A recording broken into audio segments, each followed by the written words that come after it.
मैंने डिस्ट्रीब्यूशन के लिए 2 केक्स बनाए थे और इन दोनों को मिला के ये तकरीबन 10 पाउंड्स के इक्वल थे।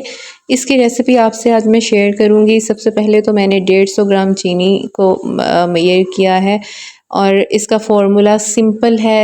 1 पाउंड अगर बना रहे हैं ना तो आपने 2 एग्स लेने हैं, 50 ग्राम चीनी और 50 ग्राम मैदा, और उसके बाद जितने भी पाउंड्स आपने केक बनाना है आप इस रेसिपी को डबल, ट्रिपल और टेट्रा पेंटा जितना भी आपने इसको करना है आप करते जाएंगे। मैदे का वज़न आपने हमेशा मैदे को छानने से पहले लेना है, बाद में नहीं लेना, अदरवाइज़ छानने से एयर इनकॉर्पोरेट हो जाती है और फिर वज़न वो नहीं आता जो असल उसका होना चाहिए।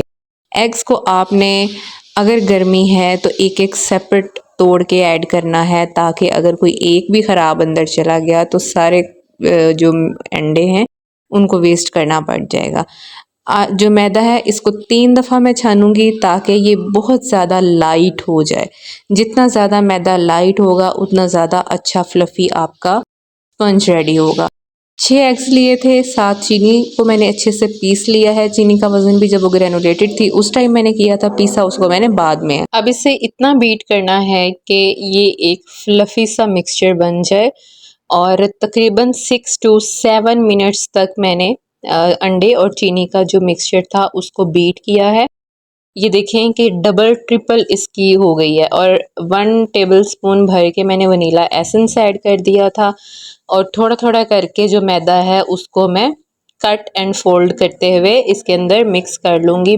इसको ओवर मिक्स बिल्कुल नहीं करना। और ये 10 बाय 10 का पैन था जिसको ग्रीस करके बटर पेपर लगा के रखा हुआ था। 2 से 3 दफ़ा इसको मैं टैप करूँगी स्लैब के ऊपर, उसके बाद इसको मैं पतीले के अंदर बेक करूँगी। एंड यस, स्टार्ट में बताना भूल गई थी कि मैं इसको पतीले के अंदर बेक करने जा रही हूँ।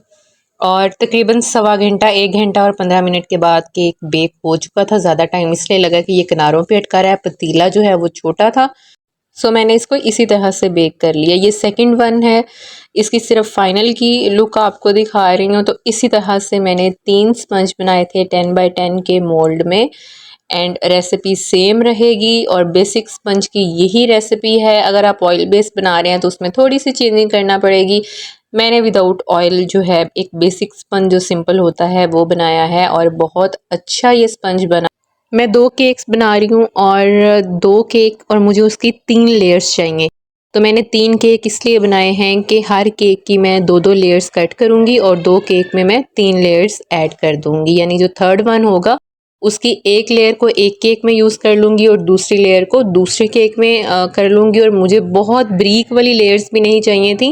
आई जस्ट वांट कि इतनी इसकी थिकनेस और इतनी इसकी जो है वो लेयर्स होनी चाहिए कि खाते हुए किसी को अगर थोड़ा भी हिस्सा आए तो उसकी लेंथ इतनी हो कि एक वो अच्छा स्लाइस बने और हर स्लाइस में केक की क्वांटिटी भी अच्छी हो। सोक करने के लिए मैं सिरप रेडी करूँगी। सिरप मैंने सिंपली पानी लिया है और इसके अंदर मैं कंडेंस्ड मिल्क ऐड कर दूँगी और इसको अच्छे से मिक्स कर लूँगी। आप चाहें तो पानी के अंदर चीनी को भी मिक्स कर सकते हैं, लेकिन मैं दूध से अवॉइड करती हूँ, ख़ास तौर पे गर्मी के सीज़न में। अब जनाब 1 केजी का केक का पैक ले लिया है और ये देखें फुल चिल्ड है और इसको मैं बीट करूँगी। हाई स्पीड पे इसको बीट करना है एंड तकरीबन 9 से 10 मिनट और शायद 1-2 मिनट इससे भी ऊपर मुझे लगे होंगे। और बहुत बहुत मुश्किल हुई मुझे क्रीम को बीट करते हुए, क्योंकि गर्मी बहुत ज़्यादा थी और किचन में आपको पता है ऑलरेडी बहुत गर्मी होती है। इवन मुझे फिर नीचे बर्फ़ वाला ठंडा पानी विद आइस क्यूब्स रखना पड़ा और फिर मैंने इसको चिल किया और देन इसको मैंने बीट करके रखा।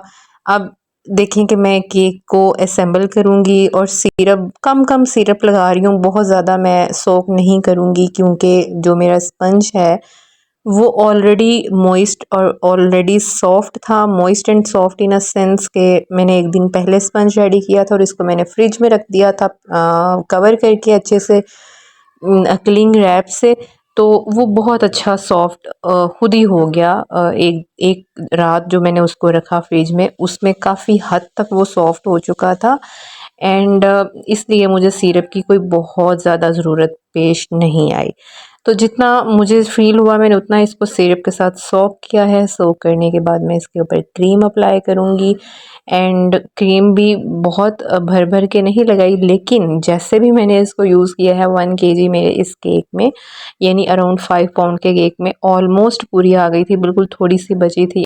और क्रीम देखें कि मैंने इसको ओवर व्हिप कर दिया था, मुझे फ़ील हो रहा था कि ये ओवर व्हिप हो गई है, बट इट्स ओके। जितना टाइम मुझे इसकी लेयरिंग में लगा और जितनी देर वो बाहर पड़ी रही है ना, तो वो खुद ही सॉफ्ट होना शुरू हो गई थी। और इतनी अगर आप इसको व्हिप करेंगे तो वो सॉफ्ट होते होते नॉर्मल रहेगी कि आप उसको ईज़िली हैंडल कर सकेंगे। बट फिर भी हुआ ये कि जब मैं इसके ऊपर फ्लावर्स बनाने लगी उस टाइम तक इवन मैंने जेल कलर उसके अंदर यूज़ किया था, पिंक रोज़ जो जेल कलर होता है वो यूज़ किया। और जहाँ पे मैं हाथ में पाइपिंग बैग पकड़ के फ्लावर्स बना रही थी, वहाँ से हाथ की जो हीट है उससे क्रीम मेल्ट हो गई और लिटरली वो इनिशियल जो उसकी कंडीशन थी यानी लिक्विड फॉर्म में ही चेंज होती जा रही थी। दूसरा मैंने ट्राइपॉड के साथ जो लाइट लगाई हुई थी उसकी भी हीट पड़ रही थी। तो फिर मैंने एट द एंड ये सोचा कि मेरा केक ज़्यादा बेहतर बनाना ज़्यादा ज़रूरी है, बजाय कि मैं इसकी वीडियो रिकॉर्ड कर लूँ। तो मैं आपको फ़ाइनल लुक दिखाऊंगी। इस दरमियान में मैंने फ़ोन बंद कर दिया था, लाइट ऑफ कर दी थी।